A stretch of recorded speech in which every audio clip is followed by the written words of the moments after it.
people who are elected officials in Washington.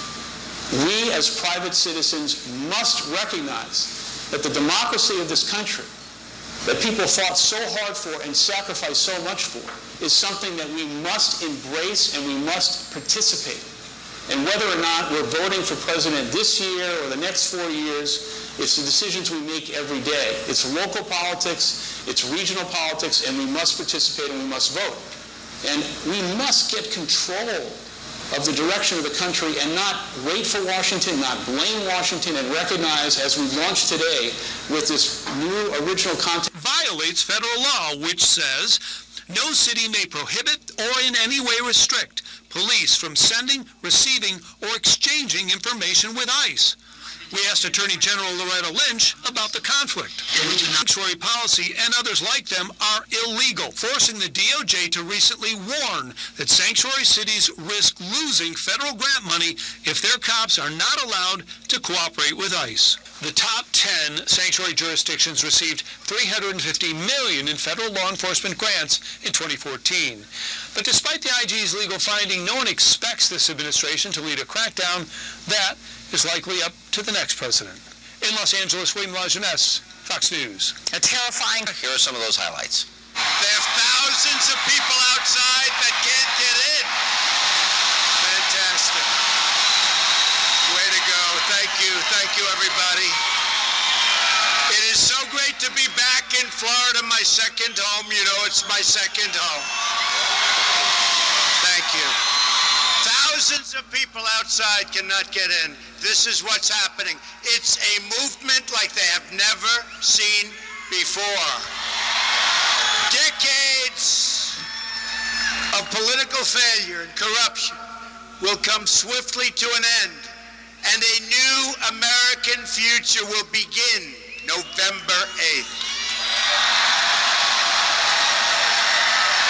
The citizens of this country will be in charge once more, and it's about time.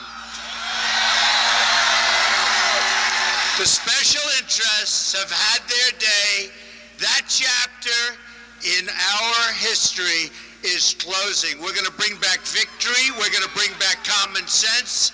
We're going to bring back something that the country has not had in a long, long time. We're going to start winning again.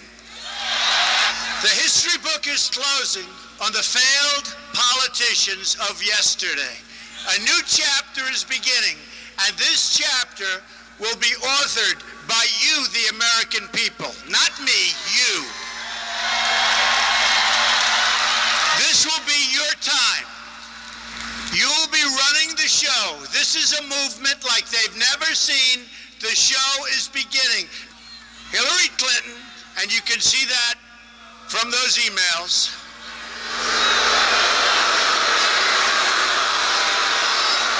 is a very dishonest candidate of the past. Ours is the campaign of the future.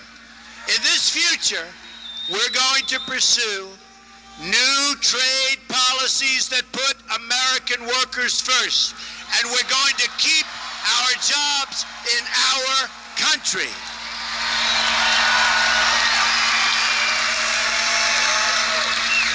We're not going to let them take our jobs anymore, folks. We're not going to let it happen. It's been happening long enough.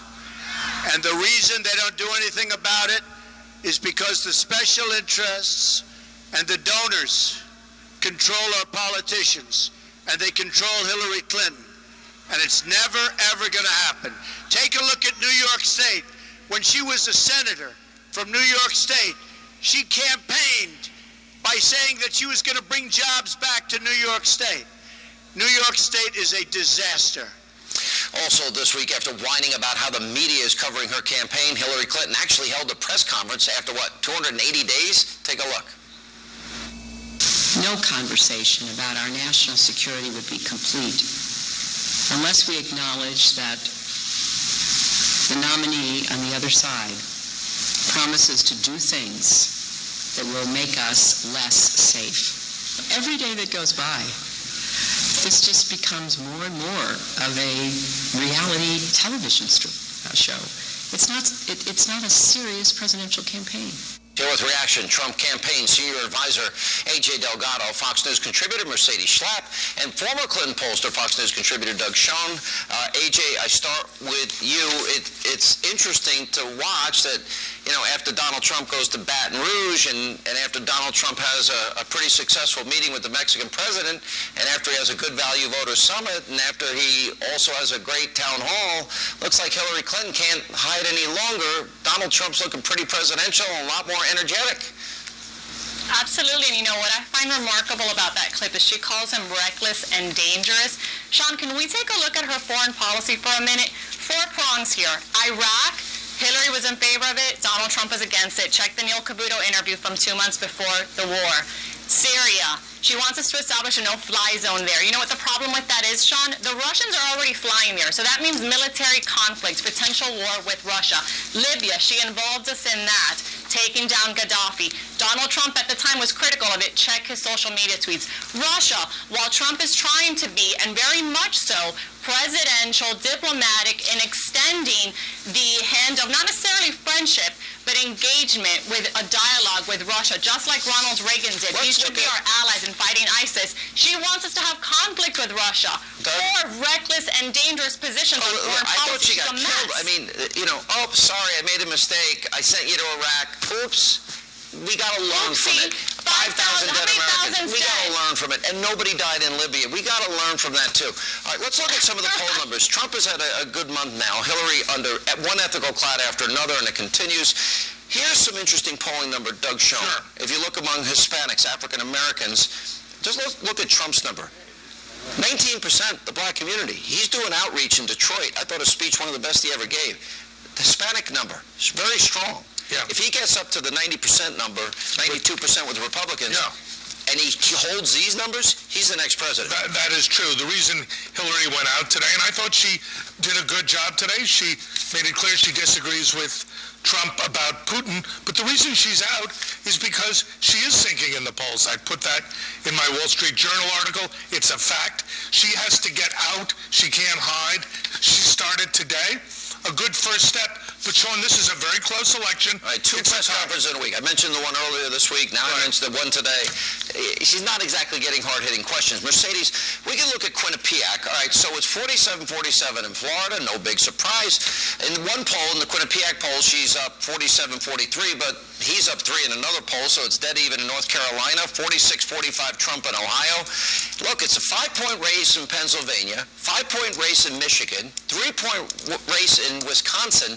Hillary's got a lot of defending to do here, and more options seem to be opening up for Trump in terms of the electoral map if this continues, Mercedes. Well, you know, again, Trump has been viewed as the underdog, right, Sean? So then what has Hillary done? Hillary has spent her time on just a one-focus strategy, which is that saying Trump is dangerous. That's not enough, because what's happening is Trump is being very proactive. I mean, just this week, they outlined 2 separate messages. At the beginning of the week, it was national security, America first, with peace through strength, where you would have limited military engagement, as well as a strong military. That's a very strong message. And then at the end of the week, what was he talking about? School choice. Yeah. Something that's a kitchen table issue. It draws in not only African Americans that would be interested in this issue, Hispanics, but also women, which we saw in the last CNN poll that with married women, he's actually doing better than Hillary Clinton. He's at 54%. Making inroads. She's got one ethical issue after another. Clinton Foundation selling access, selling her soul. And she's got this whole issue, email. It does not go away. Email might be the very reason she loses, but there's another reason. She's not extremely principled. Listen to Hillary flip-flopping on issues like immigration. And then I'll play her flip-flopping the Sunday after 9/11. It's the 15th anniversary this Sunday. The Sunday after 9/11, she was for racial profiling.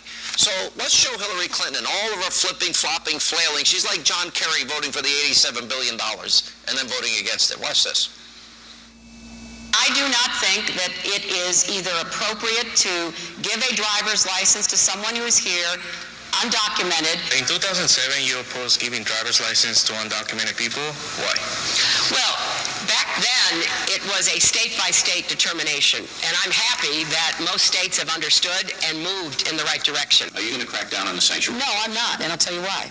I'm not, because The reason why a lot of those folks do it in New York, why do police officers turn a blind eye? Because they want them to report crimes. They want them to report crimes. The city made a mistake not to deport someone that the federal government strongly felt should be deported. So I have absolutely no support for a city that ignores the strong evidence that should be acted on. I voted numerous times when I was a senator to spend money to build a barrier to try to prevent illegal immigrants from coming in. But you want a wall then? No, we've already... You said that. Well, I voted for border security, and some of it was a fence. I don't think we ever called it a wall. Would illegal immigrants be covered under your plan? Illegal immigrants would not be covered. No, they would not be covered. I want to open up the opportunity for immigrants to be able to buy into the exchanges under the Affordable Care Act.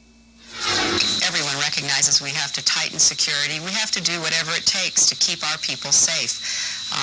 Including profiling, Senator? Well, I think we have to do whatever it takes, Sam, and I believe that, Tuesday changed everything. Tuesday was a day that America has never, ever had to experience, and I hope to heaven that we never have to again. But we are in a war situation, and we're going to have to do things that people do in times of war.